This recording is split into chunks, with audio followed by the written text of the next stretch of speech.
Hi, welcome to Live United. My name is Karen Knapp, President, CEO, United Way of St. Lucie County. Each month we have someone new to talk to on this show, and they're basically from the nonprofit community, and they are from the agencies, programs that United Way funds each and every year. And today we have with us Marcus Dixon from the Multicultural Resource Center. Thank you for being with us, Marcus. Thank you as well. Yeah, I'm not sure if I've ever interviewed you before, but I think one time we did. Yes. We did. So we're glad to have you back. And, since the inception of the Multicultural Resource Center, you've done a lot for the kids of St. Lucie County. And yes, ma'am. In your partnership with the school district. Let's talk about why your agency came into existence and how long you've been around. Well, we actually started in 2008 with the closing of another agency. And after reviewing the SRA report, needs assessment report, that was, I think, was a collaboration between, United Way and Children's Services Council. And our agency actually looked at the needs that were addressed that pertain to kids and families. And so we decided we wanted to put together a program focusing on those academic needs of the kids, as well as the social and emotional learning needs of those kids, and do something different and tie those needs together to offer a unique and innovative program that would be successful, which it has been.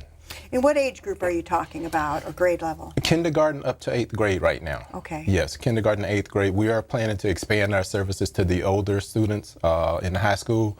However, right now, since based on our funding, we can offer a high quality program for that K through 8th group with the funding that we have. And so we don't want to expand those services just yet unless we can expand them and be excellent in execution of those services. Mm-hmm. How many kids are involved? Do you have a waiting list? We typically serve about 130 kids over the course of the year.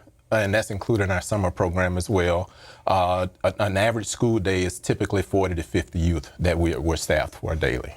So summer is approaching. How would a parent find out about more about your program, and who would they call? Well, they can give me a call at 772-672-3710. That's 772-672-3710. Or they can email me at admin@mrcfamily.com, and I'd be happy to give them more information. So let's talk about your program and the typical day. Let's start with during the school year.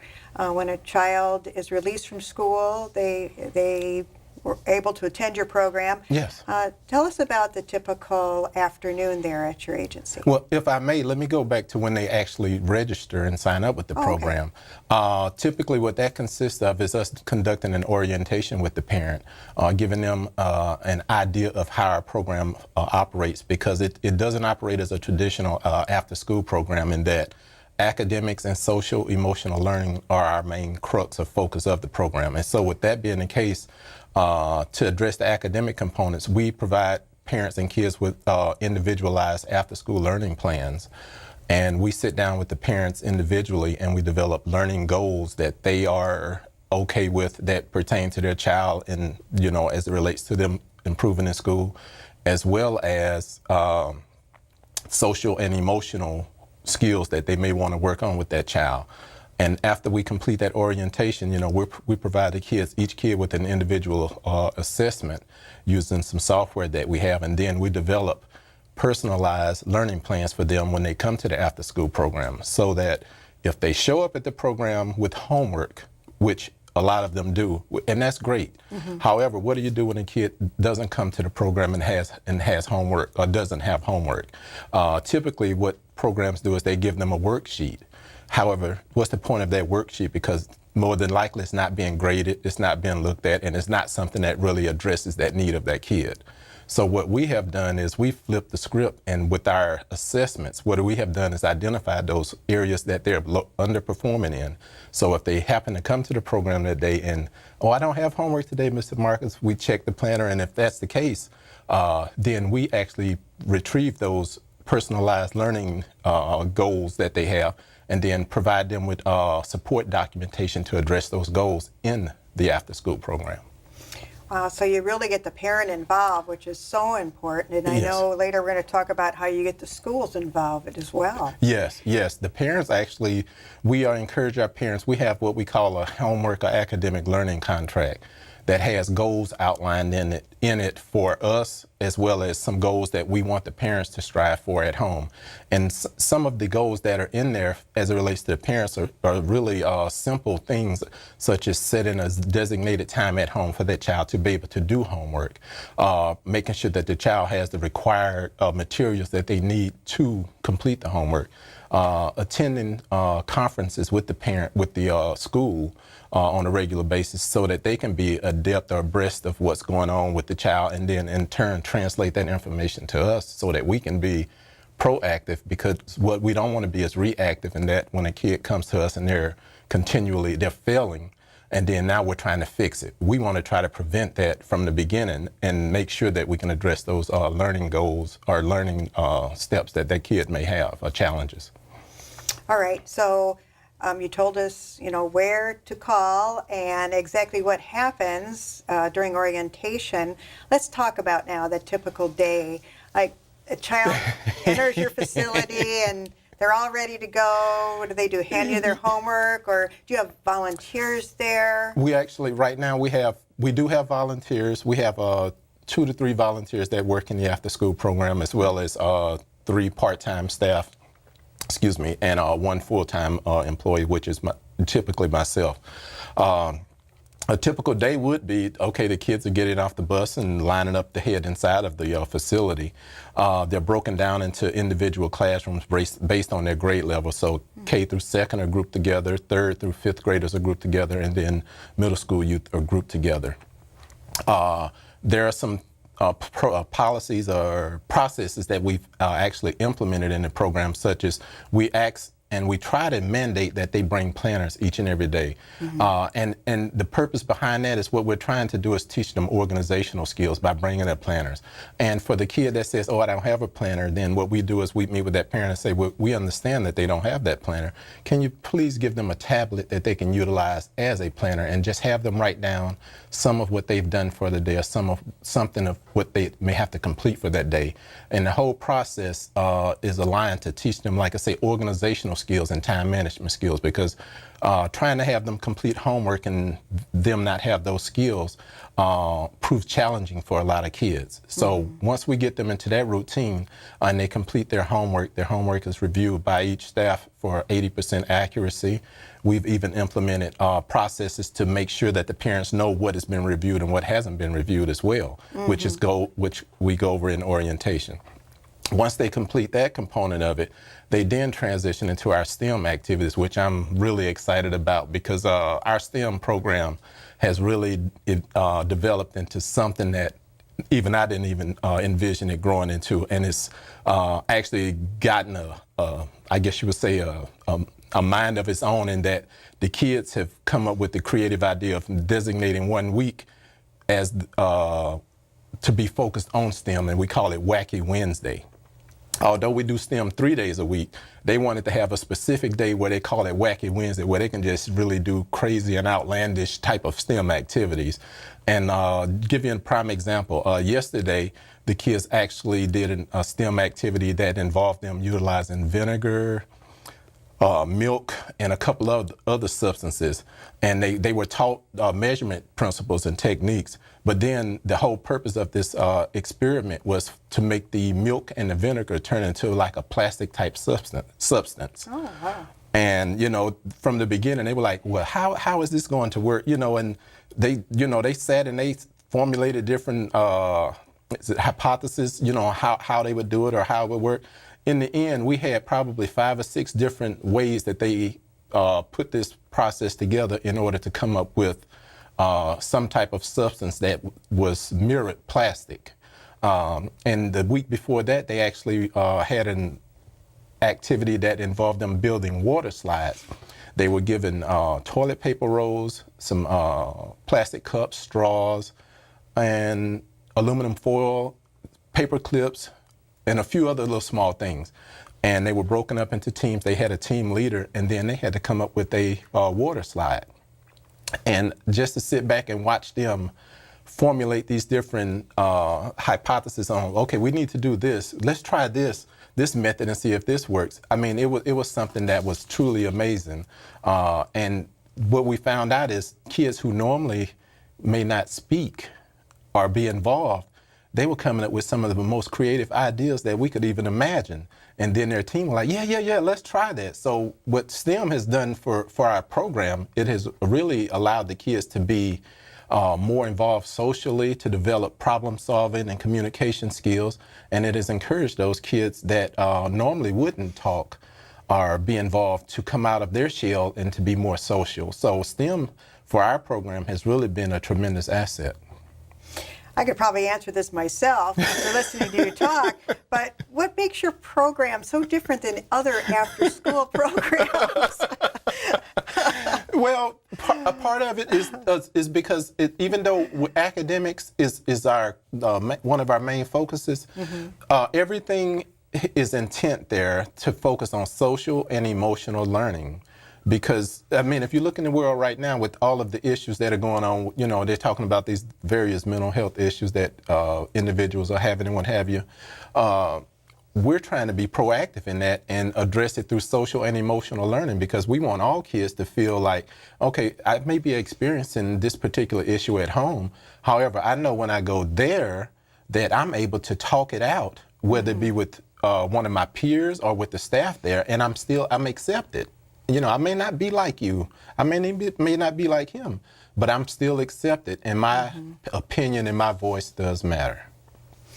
You have certain standards for staff qualifications. Yes, we do. You know, your staff helping the kids with their homework. Right. Let's talk a little bit about that. Right. Well, first, all of our staff are level 2 background screened through FDLE, and as it pertains to the various positions, we try to staff our positions are based on their qualifications in this particular position. For instance, with our character and our career development component, we have been very fortunate in that we have a young lady, and I'll call her that because she is a young lady to me, but she's actually one of the professors at the local college, and she comes in and she instructs our career development program with the focus on our teenagers. Career development is incorporated into our overall program for all of our kids, thanks to funding from the United Way. We really appreciate that. But she has, four degrees as it relates to, her profession. She's a retired educator, and so she does it because that's her love. As far as our other staff, like our STEM programming and things of that nature, we typically try to pull in college students that have that knack or that interest in those particular areas.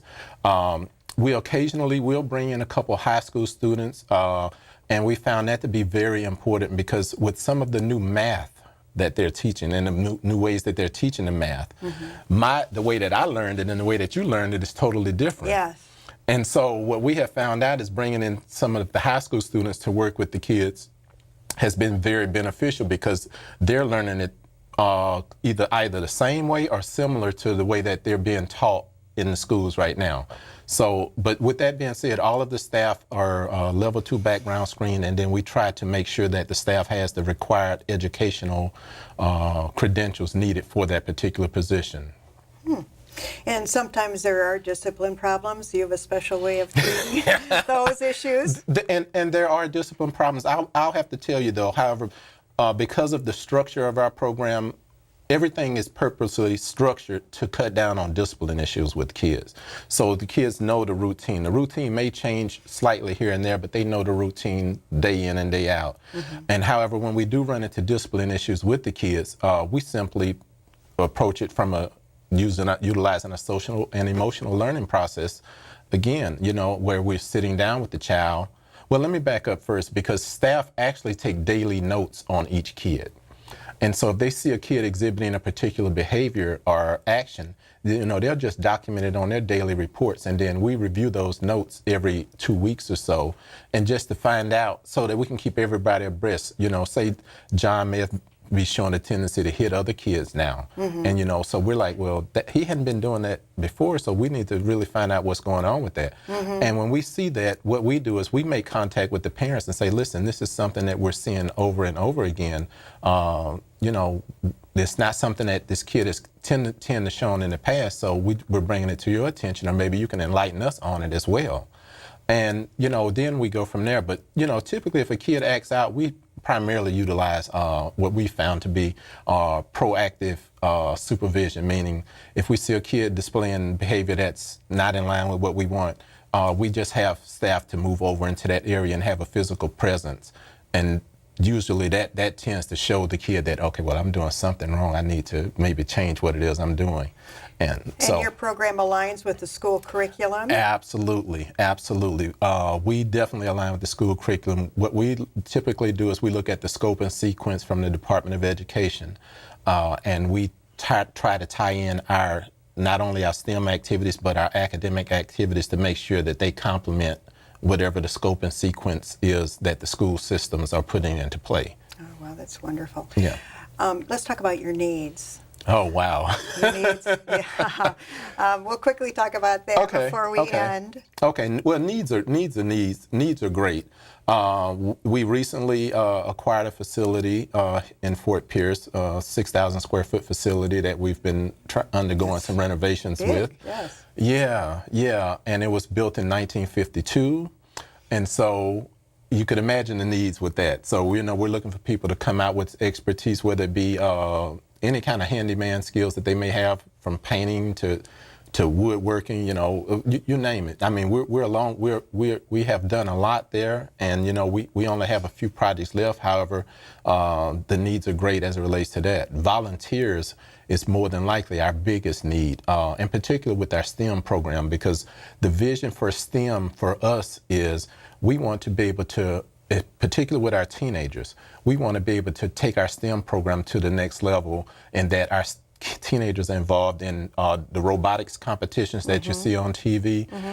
We want to get them to participate in those type of activities through STEM, and so volunteers that have an interest in that would be greatly needed.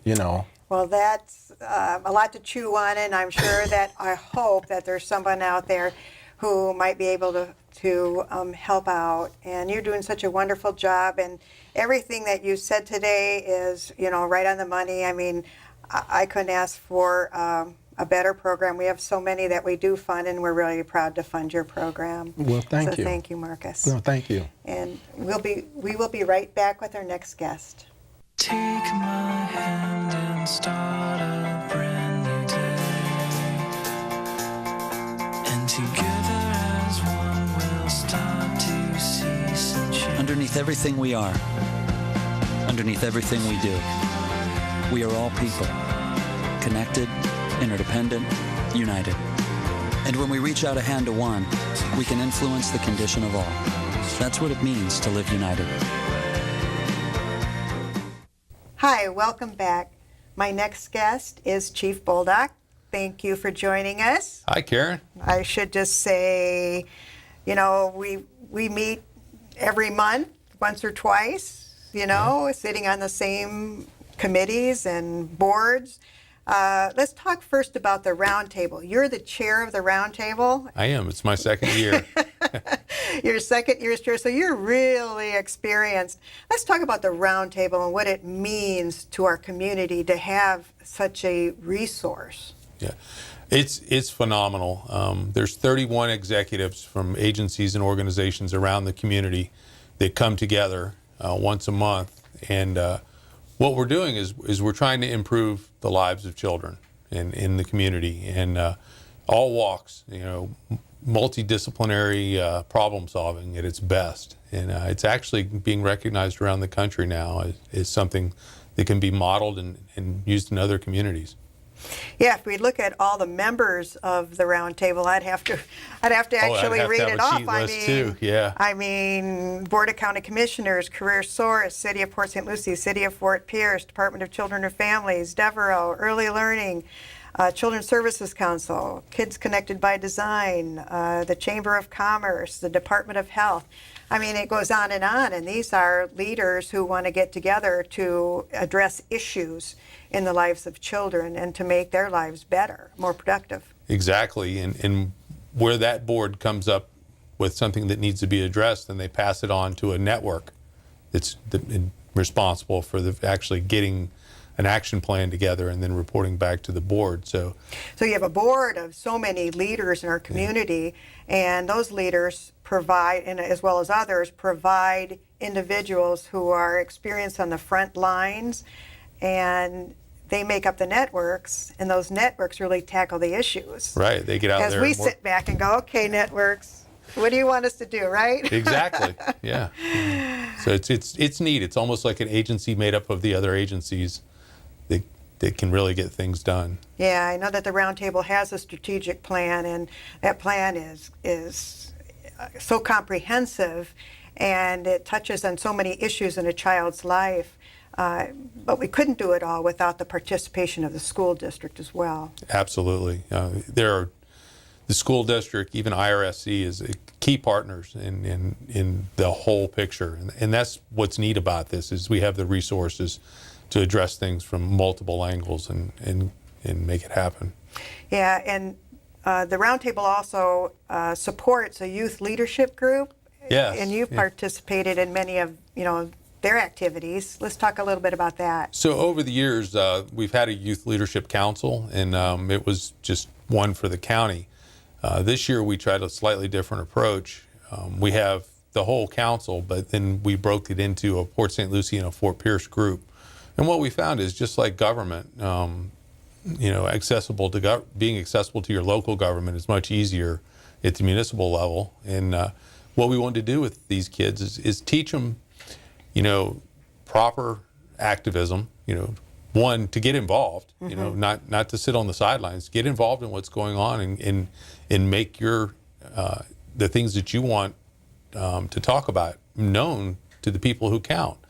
And then we're teaching them how to do it. So how do you approach the city council? How do you put together an education program for your peers? How do you draw attention to the issues that are affecting your lives, and what's the appropriate way to interact with the government? And it's been really neat. Just back over President's Day, we had, they had a 3-day holiday. They came to a retreat and spent the whole 3 days of their holiday with Y Engage, and learned just tremendous skills. These 3 people came in from Virginia that make up this Y Engage, and I was going to drop by and say hi, and ended up spending most of the day. It was that. How do you select kids to serve? It's voluntary. Okay. Yeah. So does do the teachers recommend? They do. So the child indicates that he's interested, and then it's sophomores, juniors, and seniors in high Okay. school, and then they need a recommendation. But And how large is the group? there's about 21 kids in the Port St. Lucie group, and probably about that many in the Fort Pierce group. Oh wow, that really is a lot of kids. Yeah. Yeah. What better way? We're looking at addressing issues that kids face each and every day, and that really keep kids from succeeding. So in order to really be effective and to understand completely, we need to get the input of the kids. Absolutely. And what better way than to use this youth leadership group? So we have meetings biweekly, and I go to all the meetings, and to be able to build relationships with high school students like that, and it's hard for me to interact with youth because of the uniform, but I've spent enough time with these youth that they think of me as one of the gang now, one of the group. So after what happened in Parkland, we had some really heart-to-heart conversations, and I learned a lot. It's very rewarding to hear from people who are committed to the future, and it's very enlightening too. Sometimes in my job you get to see the worst, and you worry about the future, but this group, it's bright. And that leads us to I know I was going to use it for the last question, but I think, why does a police chief get so involved with these organizations as well as Children's Home Society? So selfish reasons, I do that's my thing. I get involved in youth issues because I really do believe they are the future.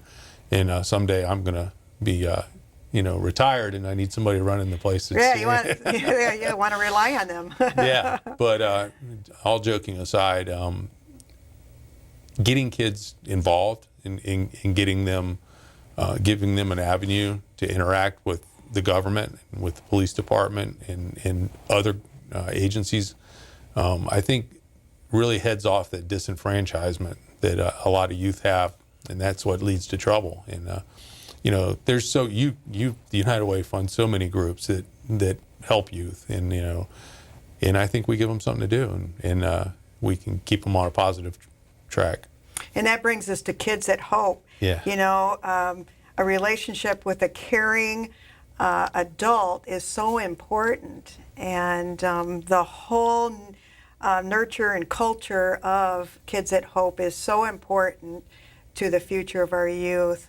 And each and every year before school begins, parents must realize this too, the Tunnel of Hope, where community leaders come out and really encourage the kids on the first day of school. Yeah, Absolutely. you can do it. Yeah, this is great.